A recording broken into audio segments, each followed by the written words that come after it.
প্ৰত্যেকগৰাকী হিন্দু আৰু মুছলমান লোকে এই বাতৰিটো চোৱাটো অত্যন্তই আৱশ্যক কাৰণ হিন্দু আৰু মুছলমানৰ পবিত্ৰ মিলনভূমিলৈ পৰিণত হৈছে এটা অঞ্চল কাৰণ খেগতীয়াকৈ দেখিবলৈ পোৱা গৈছে যে মুছলমান যিসকল লোক আছে সেই মুছলমান লোকসকলে কালী পূজা কৰিবৰ বাবে এটা কালী মন্দিৰত আহে প্ৰত্যেক বছৰে সেই মুছলমান লোকসকলে এতিয়া কালী পূজা কৰিবৰ বাবে সেই কালী মন্দিৰটোলৈ আহে আৰু মুছলমান লোকসকলে এটা কথা বিশ্বাস কৰে যে কালী পূজা কৰিলে সকলোবোৰ বেমাৰ দূৰ হয় জনাইছো খবৰ যে বেমাৰ ভাল হবলৈ মুছলমান লোকসকলে কৰে কালী পূজা হিন্দু মুছলমানৰ মিলনভূমিলৈ পৰিণত হৈছে এটা কালী মন্দিৰ আৰু এই বাতৰিটো প্ৰত্যেকগৰাকী হিন্দু নাইবা মুছলমান যিসকল নাগৰিক আছে এই প্ৰত্যেক ধৰ্মাৱলম্বী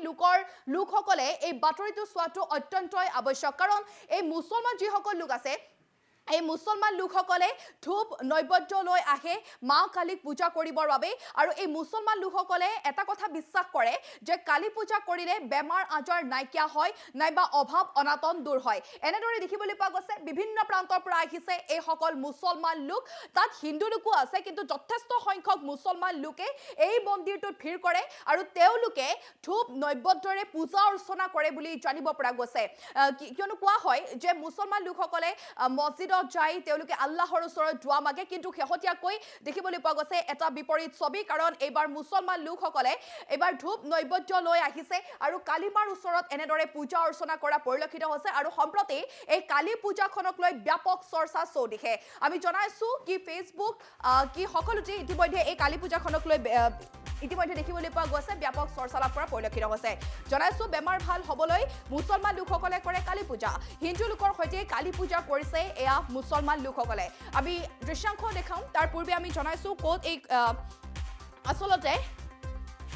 অভূতপূৰ্ব দৃশ্য দেখিবলৈ পোৱা গৈছে সেয়া আমি জনাইছো মুছলমান লোকৰ মাজত অনুষ্ঠিত এখন কালী পূজাক লৈ ব্যাপক চৰ্চা কালী পূজা কৰিবলৈ প্ৰতি বছৰে আহে মুছলমান লোক আৰু মুছলমান লোকে কালী পূজাত আগবঢ়াই গাখীৰ ফলমূল ঘৰৰ পৰাই পূজাৰ বাবে লৈ যায় নানান ধৰণৰ নৈবেদ্য আৰু মুছলমানসকলে এটা কথা বিশ্বাস কৰে যে কালী পূজা কৰিলে বেমাৰ আজাৰৰ পৰা দূৰত থাকিব পাৰি কালী পূজা কৰিলে বেমাৰ দূৰ হয় আৰু অঞ্চলটোত শান্তি স্থাপন কৰিবৰ বাবে সেৱা কৰে কালী গোসানীক পৰ্বতচূড়াৰ সাতাগুৰিৰ কালী মন্দিৰত এয়া সম্প্ৰীতিৰ নিদৰ্শন শেহতীয়াকৈ দেখিবলৈ পোৱা গৈছে আমি গুৰুত্বপূৰ্ণ খবৰ জনাইছো আৰু হিন্দু মুছলমানৰ মিলনস্থলী পৰিণত হৈছে এই কালী মন্দিৰটো আৰু এই কালী মন্দিৰটোত কোনো জাতি ধৰ্মৰ ভেদভাৱ নাই সকলোৱে একেলগে পূজা অৰ্চনা কৰা পৰিলক্ষিত হৈছে এই মন্দিৰটোত পূজা কৰিলে সকলোৰে মনৰ আশা পূৰ্ণ হয় বুলি বিশ্বাস কৰা হয় আমি জনাইছো এয়া দেখিবলৈ পাইছে তাত হিন্দু লোকো যথেষ্ট সংখ্যক আছে লগতে মুছলমান লোকসকলো আছে আমি এমবিএছৰ জৰিয়তে আপোনালোকক দৃশ্যাংশ দেখুৱাইছো এনেদৰে দেখিব পোৱা গৈছে হিন্দু মুছলমানৰ মিলনস্থলীত পৰিণত হৈছে পৰ্বতচূড়াৰ সাতাগুৰি মা কালী মন্দিৰ কোকৰাঝাৰ জিলাৰ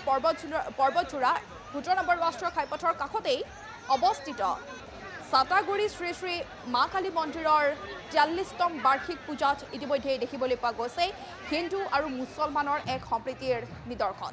হিন্দু মুছলমান দুয়ো সম্প্ৰদায়ৰ মানুহে একেলগে মিলি অনুষ্ঠিত কৰিছে সাতাগুৰি মা কালী মন্দিৰৰ পূজাভাগ এয়া বাৰ্ষিক পূজা আৰু লোকপ্ৰবাদ মতে এই মা কালী মন্দিৰ জাগ্ৰত হোৱা হেতুকে বহু দূৰ দূৰণিৰ পৰা ভক্তগণ আহে পূজা অৰ্চনা কৰিবলৈ আহে আৰু তেওঁলোকে পূজা অৰ্চনাৰ দ্বাৰাই মা কালীক দেখা পায় বুলি ইতিমধ্যে বিশ্বাস কৰিছে আৰু লোকবিশ্বাস অনুসৰি এই মন্দিৰত পূজা কৰি মানস কৰিলে সকলোৰে মনৰ আশা দূৰ হয় বুলি ইতিমধ্যেই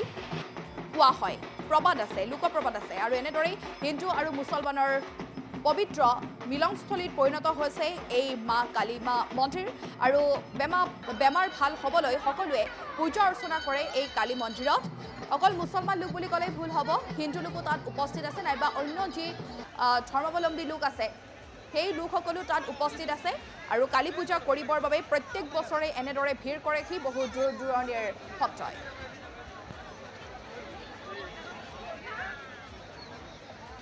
আজি এই কালীমাৰ পূজাৰ খুবেই জাগ্ৰত মন্দিৰ এই পূজাটো প্ৰতি বছৰে মাঘী পূৰ্ণিমাৰ পিছত শনিবাৰ বা মঙলবাৰে আদি কৰি এই পূজাখনৰ ইয়াত স্থাপন কৰা হয় আৰু এই পূজাত অসমৰ বিভিন্ন প্ৰান্তৰ পৰা দূৰ দূৰণিৰ পৰা মানে ভক্ত ৰাইজ ইয়াত আহে আৰু চবেই চবেই ইয়াত নিজাববীয়া কৰি চব সম্পূৰ্ণ কাম কৰে আৰু ক'ৰ পৰা কেনেকৈ আহে এইটো আমি মানে এইটো এতিয়া মানে আমাৰ মানে অজ্ঞাত হৈ আছে এতিয়াও কাৰণ ইয়াত কোনো ধৰণৰ কোনো বেনাৰ পোষ্টাৰিং কোনো ধৰণৰ কোনো কিছু একো কৰা নহয় কিন্তু তথাপিও এইটো মায়েৰে আশীৰ্বাদ বুলি ধৰি ল'ব লাগিব কাৰণ মা ইমান জাগ্ৰত মা তেখেতৰ বোলাৱাত মানে গোটেই প্ৰান্ত মানে অসমৰ বিভিন্ন প্ৰান্তৰ পৰা দূৰ দূৰণিৰ পৰা ইয়াত ভক্তবিলাক আহি সমাগত হয় আৰু প্ৰায় ৰাতি 12টালৈকে ইয়াত ভক্ত সমাগত হৈ থাকিব আৰু তাৰপিছতে হয়তো 3টা 3:30টালৈকে পূজা ইয়াত পূজা অৰ্চনা চলি থাকিব পূজা শেষৰ পিছতহে ইয়াৰ পৰা ভক্তপ্ৰাণ ৰাইজে যাব আৰু প্ৰতি বছৰে যেনেকৈ ইয়াত উলহ মালহেৰে পূজাখন স্থাপন কৰা হয় এইবাৰো তাৰ কোনো হেৰি নাই তাত কোনো ব্লেক কোনো হেৰি নাই বঢ়িয়াকৈ ইয়াতো খুব উলহ মালহেৰে এইবাৰো ইয়াত পূজা অৰ্চনা চলি আছে আৰু প্ৰতি বছৰে থাকিব ইয়াৰ জৰিয়তে আপোনালোকৰ মিডিয়াৰ জৰিয়তে সমূহ ভক্তপ্ৰাণ ৰাইজক ধন্যবাদৰ লগতে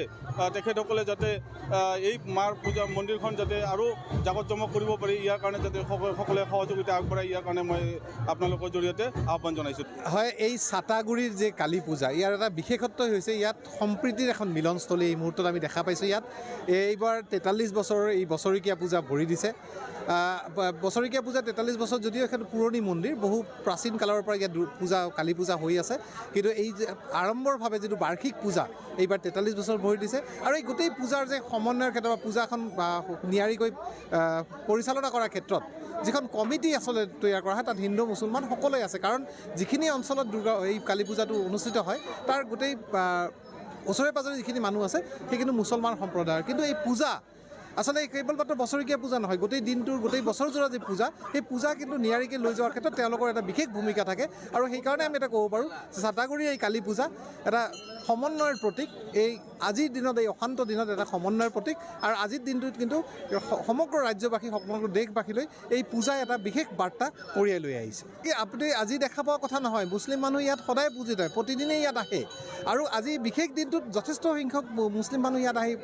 তেওঁলোকে পূজাত আগভাগ লয় বা পূজাত তেওঁলোকে বিভিন্ন সামগ্ৰী ইয়াত দিয়ে গাখীৰৰ পৰা আৰম্ভ কৰি ফল মূলৰ পৰা আৰম্ভ কৰি তেওঁলোকে ঘৰৰ পৰা লৈ আহে আৰু তেওঁলোকৰ বিশ্বাস যে এই কালী মাতাৰ পূজা কৰিলে এইটো অঞ্চলত তেওঁলোকে হয় তেওঁলোকৰ যি বিশ্বাস পৌৰাণিকভাৱে যিটো বিশ্বাস আছে যে এই পূজা কৰিলে তেওঁলোকে শান্তিত থাকিব বা এই পূজা কৰিলে তেওঁলোকৰ বেমাৰ আজাৰ ইত্যাদি দূৰ হ'ব এই নানা ধৰণৰ কাৰণ ইয়াত ভিতৰত আছে কিন্তু এটা কথাই এই সম্প্ৰীতিৰ নিদৰ্শন এই পূজাখনে কিন্তু বহন কৰি আছে